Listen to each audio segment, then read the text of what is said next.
This episode of The Rest is Football is powered by our new presenting partners, Fuse Energy. We're thrilled to welcome them to the team, especially outside the regular transfer window. A new signing providing power and energy. That sounds like a bit of me back in the day, Gaz. And reliable too, not one of those fair weather players who go missing in December. Fuse will be powering The Rest is Football right through the season. They're one of the UK's fastest growing energy suppliers, building solar farms and helping homes make smarter choices. Power that performs throughout the season. Fuse. Keep everything running, lights on, meters smart, cars charged.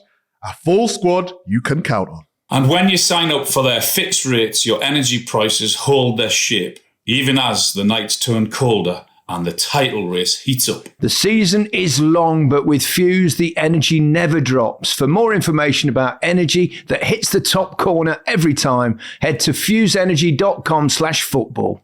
And if you fancy getting involved, sign up with the code FOOTBALL for the chance to get a shout out on the pod and throw your own question at us next time.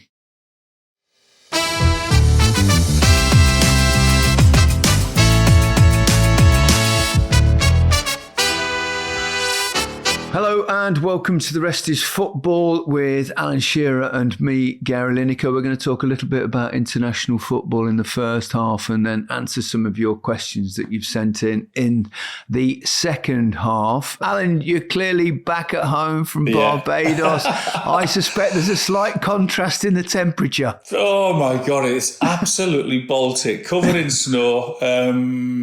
Yeah, when I was getting pictures off the kids this morning and then flying up to Newcastle and coming in, it was just covered white everywhere. And it is freezing, yeah. No black and white. No black and white, just lovely white snow, but oh God, yeah, it's bloody freezing. Yeah, it's cold. We haven't had, there's a few flakes, but we've not had any snow down here, but it is perishingly cold. Well, we've got to start with Scotland, Alan. I mean, what a game. I was watching it and you thought, oh no, it's not going to, and you know, that incredible Scott McTominay overhead kick and then the drama at the end was just, I mean, it was very special. Yeah, it was unbelievable. I mean, I got loads of pals from Scotland due to the over the years, and also at Loch Lomond, and the texts you sort of getting through, and it was like it sounded just bonkers, and I would guess the atmosphere. Well, it did. The atmosphere just looked electric. So amazing for them, and that way to do it, you know. And some of the goals, my God, I mean, McTominay's overhead. I've seen some pretty special overhead kicks in my time. I'm not sure I've seen anyone get as high as that. Ronaldo did one, didn't he? Really high one. I think it was definitely against Juventus. Maybe round of 16 in the Champions League. Didn't Gareth Bale also score a high one in the final as well, wasn't it? Yeah. In Cardiff, I was there. Yeah. Incredible. Brilliant. Hugo Sanchez used to score them on a regular basis. It was almost part of his game. Way back, it's a name that you need to be as old as us to remember the great Mexican striker that played so long for Real Madrid. But he was incredible. I mean, he's a big lad anyway, so I suppose that gives him a slight advantage in that sense. You just have to appreciate the skill level to do that, you know, to the timing of it, the execution, everything about it was just perfect. But that for me, it was the height that he got was just incredible. It's unbelievable. What a spell he's having in his career. You know, he goes from Manchester United, probably, you know, his club that he'd played for since a boy.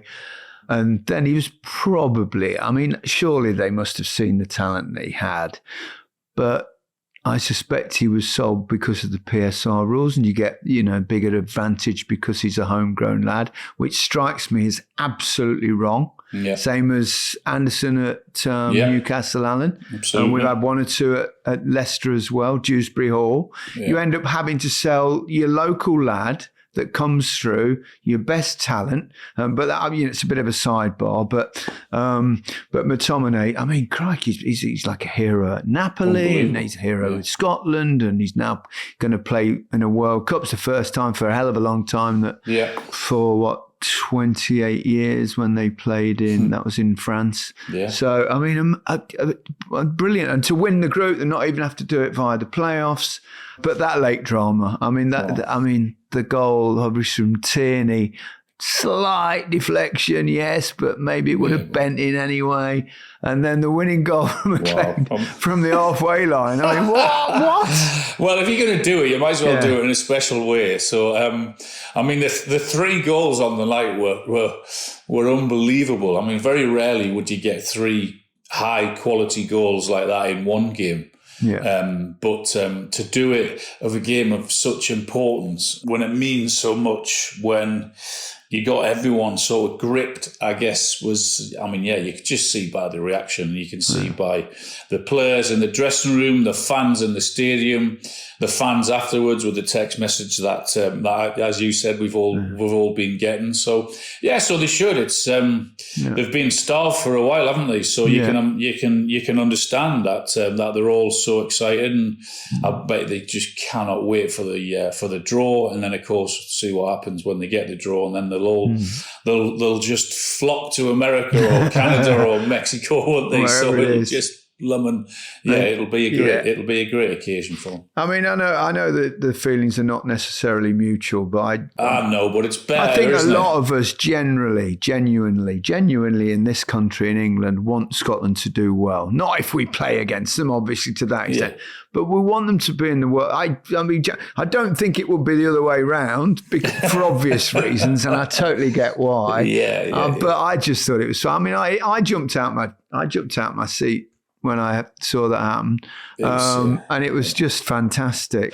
Lovely post-match interview. I don't know whether you've seen it with Andy Robertson. I saw it, yeah. You know, he said emotional, he was wasn't it? Yeah, thinking of his mate, obviously Diogo Jota all day, who'd actually spoken about the World Cup. So that was pretty poignant. In fact, I think all the home nations are still in with a fighting chance. The draw's just taken place. We're recording this on Thursday afternoon. And obviously, Northern Ireland will play Italy away. I mean, a tough one, obviously, in their semi-final, with the winner of that getting a potential trip to Wales in the final, should Wales beat Bosnia, who they've drawn at home. So that could, unlikely, but possibly be Northern Ireland versus Wales to get through. So you would say, I think Wales have got a great chance to get past Bosnia and play Italy. What, I mean, enormous game that would be. Republic of Ireland, they're away to the Czech Republic. Difficult draw, and could potentially get Denmark in their final. Denmark play against North Macedonia, but you know, it's good that all the all the home nations and the Republic of Ireland have managed to make it to give themselves a fighting chance anyway. Yeah, I think so. I think if you had said that they were going to be in playoffs before ball was kicked, I guess they might have all taken that. And Scotland have gone one better, as you said. They've qualified. Wales, they scored 7 the other night, didn't they? I know, hat-trick as well. Harry Wilson. Yeah, you would think that they'll go into that full of belief. So I would expect Italy to get through their tie against Northern Ireland, and I would also expect Wales to get through, and that would set up an incredible tie, that wouldn't it, to get to winner takes all to get to the World Cup. Wow. Yeah, I wonder if anyone's ever scored an international hat trick with 2 penalties and a free kick before. Just thinking out loud, that's what Harry Wilson did, wasn't it? Brilliant free kick. Yeah. And then 2 penalties. I can't think of one off the top of my head. So. I thought you were going to hit me with one there. I was going to say, you have been doing your homework. I just thought of it now. There was also some slightly bonkers stuff in other parts of the world. I want to talk about Curaçao. Became the smallest nation to qualify for the World Cup. Curaçao just needed a draw against Jamaica, and it was goalless for a lot of the game. Jamaica hit the post about 3 times. They've got some good players, you know.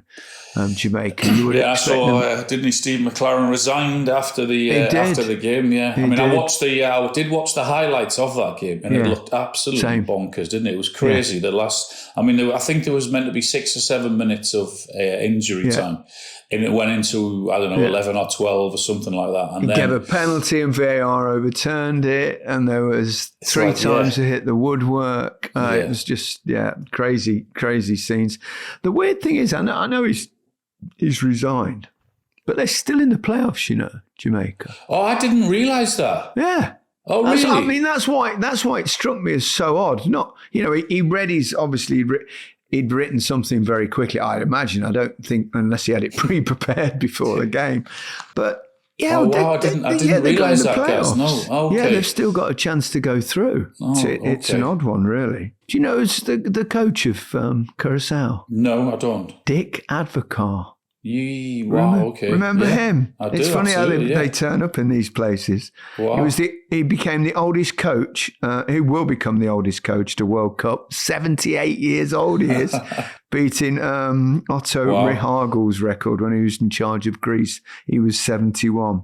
In 10 qualifying matches, they won 7 and finished their campaign unbeaten. He wasn't actually at the game. I saw that, yeah. I mean, he wasn't very well or something, but I imagine it wouldn't have been a good idea if he was 78. You wouldn't trust your ticker going through that pressure.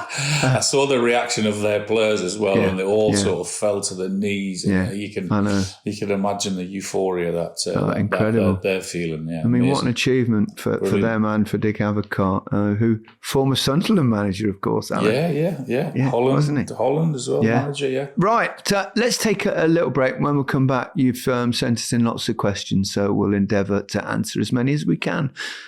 Back in a moment. This episode is brought to you by Green King Sports Pubs. Have you ever tried to get all of your friends to the pub to watch a big match? And when you get there, it's not even playing. That's because you didn't book a table at a Green King Sports Pub, Gary. Green King are celebrating an absolutely stacked football season by showing over 2,000 live matches over multiple competitions. 2,000 live matches? How many matches can you possibly watch in a year? Well, get me a Green King Sports Pub table and I'll be able to watch even more than I usually do. Just make sure you book in advance. There are some great fixtures this week. Chelsea versus Barcelona on Tuesday, the 25th of November, and Arsenal against Bayern Munich on Wednesday, the 26th of November. Then Arsenal have another big game on Sunday, the 30th of November, away at Chelsea. Don't miss out on a match-winning moment or celebrating a goal from your favourite player. Catch every moment this season at your local Green King Sports Pub. To book your seat, search Green King Sports Pubs now. Welcome back to the Rest is Football. From now on in, it's the question and answer episode with Alan Shearer and me, Gary Lineker. Let's kick straight on. And with a question actually that was sent by an awful lot of you. And I think with good reason, I would say, because I've actually seen Ian Wright talking about the subject today on social media as well. We've picked out Ali Moulali. What do you think of the concerted campaign against Bellingham from some sections of the media? Look, I haven't read a lot into it, but what I did hear was that one or two were saying things about his reaction about to being substituted. You give me a person that is happy to go off, and I'll give you a different idea to that. Because if I was ever taken off, I wouldn't be happy. I would expect everyone else to feel the same way. You're a professional footballer. You do not want to come off a football pitch. For whatever reason, you want to play your part. You want to stay on. So players are not going to be happy. And at times, you might get emotional, but as long as it's not really over the top, then I haven't got an issue with it at all. It was nothing like over the top. He walked off, shook people's hands. He was perfect. He seemed perfectly fine. Yeah. He might have looked a little bit, oh no, not me, which is the normal thing. But it's not. I think it's more than that. There seems to have been. There's an undertone. There's something like, let's have a go at, he was unbelievably good against Albion. He was the best player on the pitch. He is an unbelievably good footballer. He's a fantastic footballer. But why do we need to find holes? I talked to Carlo Ancelotti, and I specifically asked him, because this is not after the game. This is a couple of weeks ago. Because there's this thing, oh, he's too big for his boots, his ego's out of control, with no evidence, right?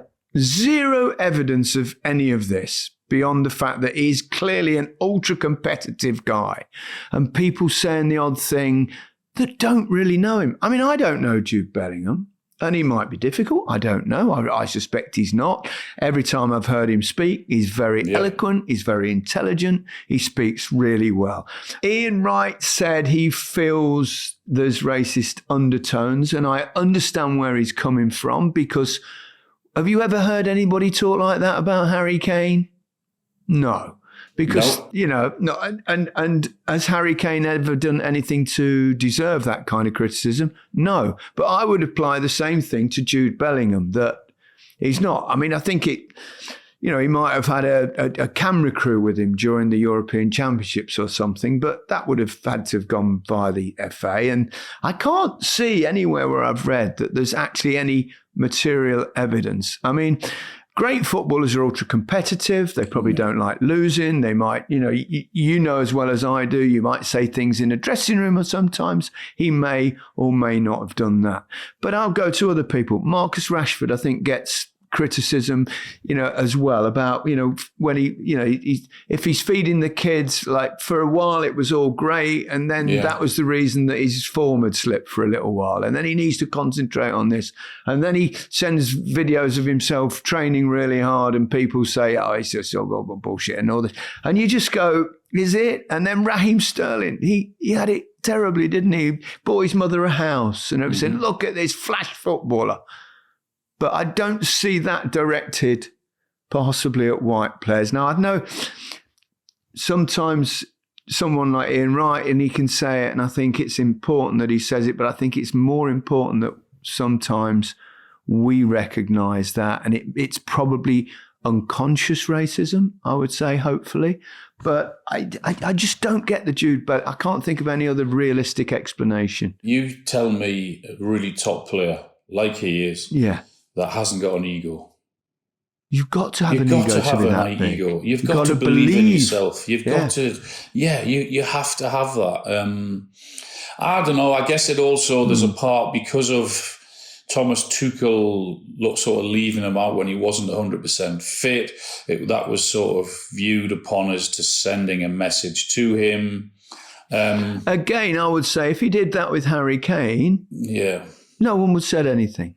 No, I'm with you on that. But I go back to I don't know any professional footballer would be happy to come off a football pitch, particularly when it's going really, really well. Yeah. And he's a top quality footballer, one of the best we've got. So, and all this discussion about will he or won't he be, there's no doubt about it. If he's fit, he'll be in England's squad, and he would be in my team, that's for sure.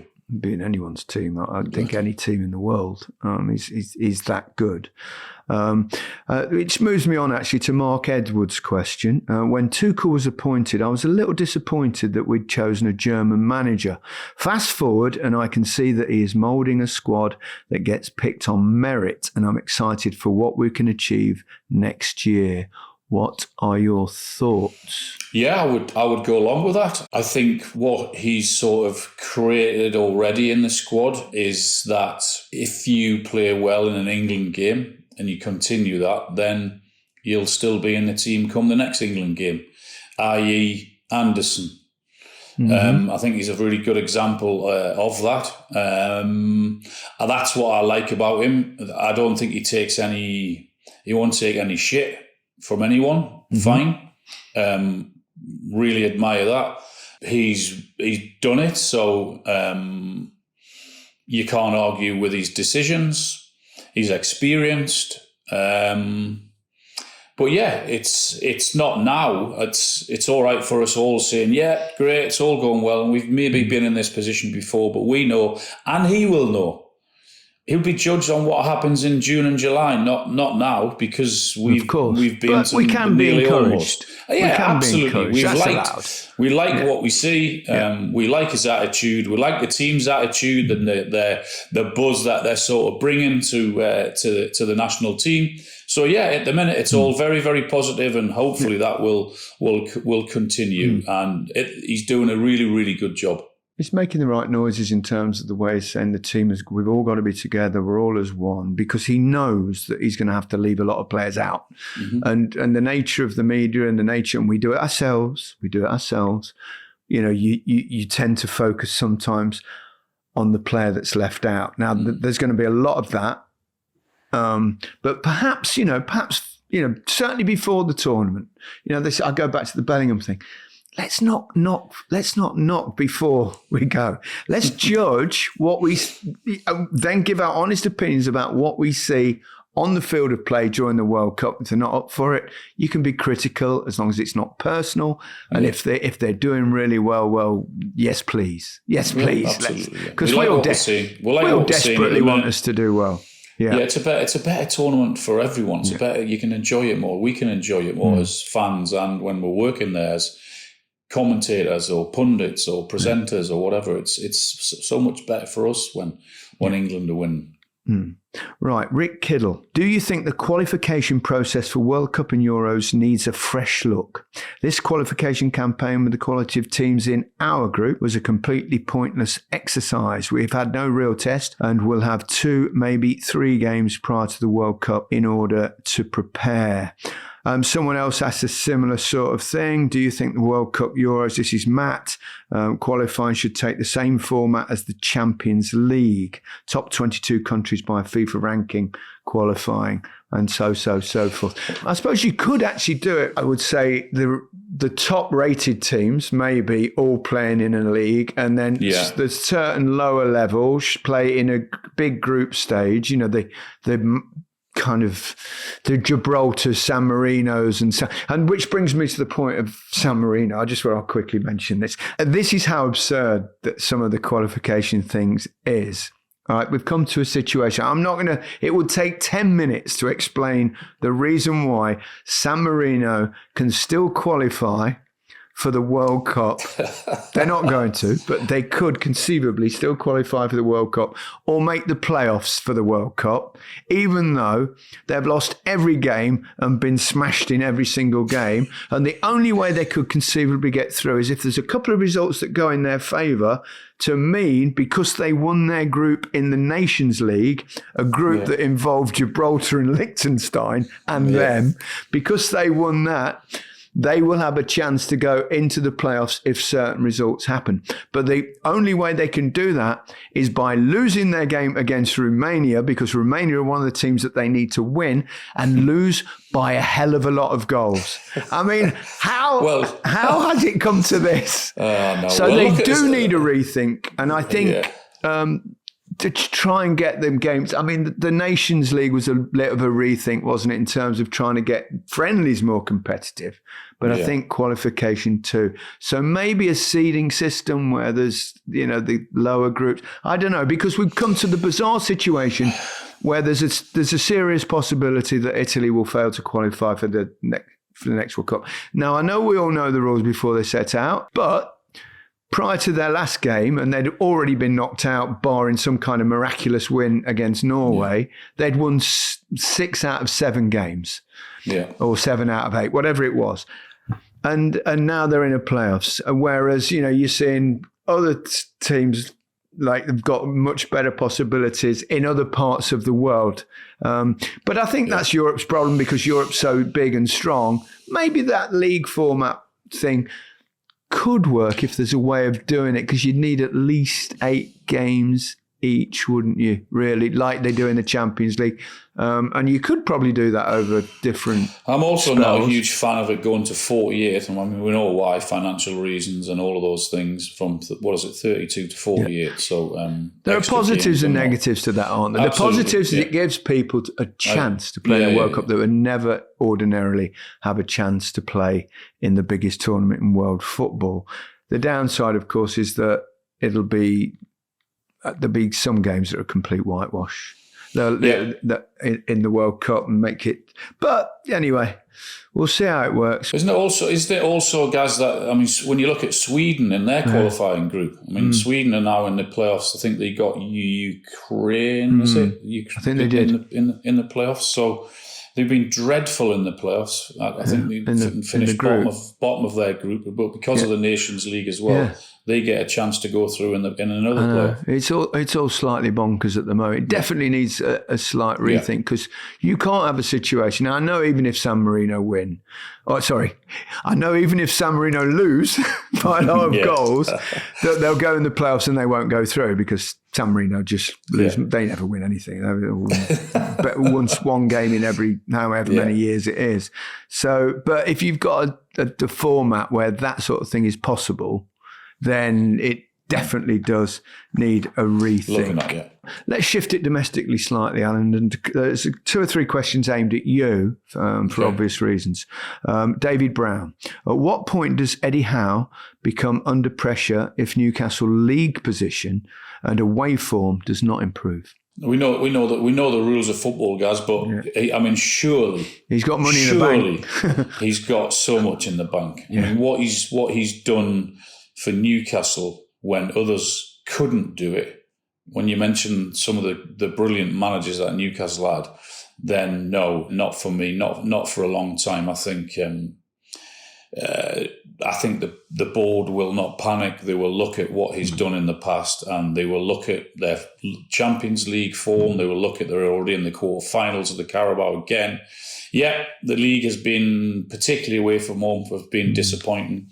And my guess is you might see 1 or 2 changes, whether that's a change of system, whether that's a change of 1 or 2 personnel this weekend, because you can't keep on going and doing the same thing, and he's not that daft to do that. So, but no, not for a long time for me, Eddie, because of what he's achieved at Newcastle. Well, they're doing pretty well in the Champions League as well. Exactly. And also coping with the Champions League. You've got to you take these things into account. You know, they've got a good squad now, Newcastle. It's not enormous. And also, and it's not an excuse, but you have to look at the fact of what happened to Newcastle in the summer.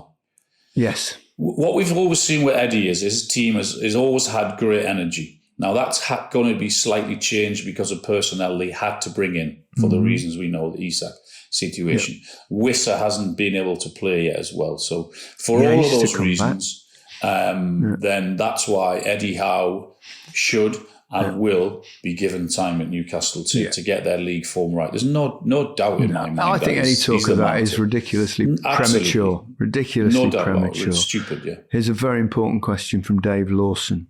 Question for Alan. If Sunderland finish in the top 4, will he do match of the day in his underpants? I think I learned off someone that you should never ever say ridiculous things like that. But, I mean, I don't know what's more ridiculous, saying that or actually saying Sunderland will finish in the top. Well, they're going all right. They are flying. I mean, it'll be interesting to see because they're going to lose a few players for the AFCON, aren't they? So, well, producer Harry Allen has just sent me a list of the players they're going to lose. Ahmed Al-Budalai to Nigeria, Simon Adingra to the Ivory Coast, Habib Diarra to Senegal, Reynildo to Mozambique, Arthur Masuku to DR Congo, Blondie Nukeu to Cameroon, Noah Siddiqui to DR Congo, Chemsdeen Taibi to Morocco, and Bertrand Traore to Burkina Faso. Who's going to finish higher, Sunderland or Newcastle? That's a question from Gary. Who's that? Gary Lineker? Yeah, Newcastle will. Sunderland, I mean, as good as they've been, I'd be amazed if they kept it up, particularly with the players that they'll lose in January for I'm not sure how long. But I would still hope, and I still think that Newcastle will finish above them. Yep. Shane Joseph has asked me, when you joined Spurs, did you know they were going to sell Waddle? I think he was sold 2 days after you signed. Some say Spurs could have won the title if Waddle wasn't sold. And would you have signed if you knew he was going to be sold? Right? There's a lot in there. And I'll tell you the exact truth. I signed without the slightest idea that they were going to sell Chris Waddle. I don't think it was 2 days after. I think it might have been 2 weeks. But he was sold to Marseille. It was a summer break, obviously. I'd just signed. What year was that? This was 1989. Summer of.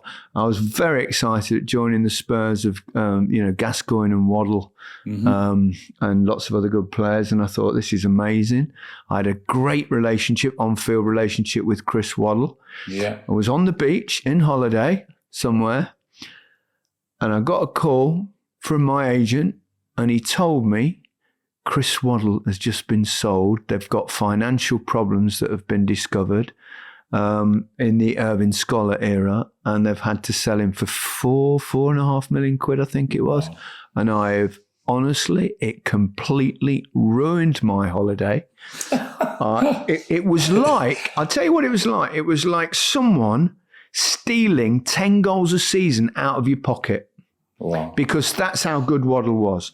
I was absolutely gutted. Did you not communicate, the both of you? You just got that call and that was it? And you didn't, nothing. It wasn't an era. I mean, I think it was just the start of the big blocks of No, I don't think mobile phones were around then. No, they weren't. So, no, it wasn't like that then. There was no form of message. If you're on holiday, and I'm not going to say, Chris, stay because I want a few more goals. You could have sent a pigeon across and asked him. He could have sent a pigeon with a message. Yeah.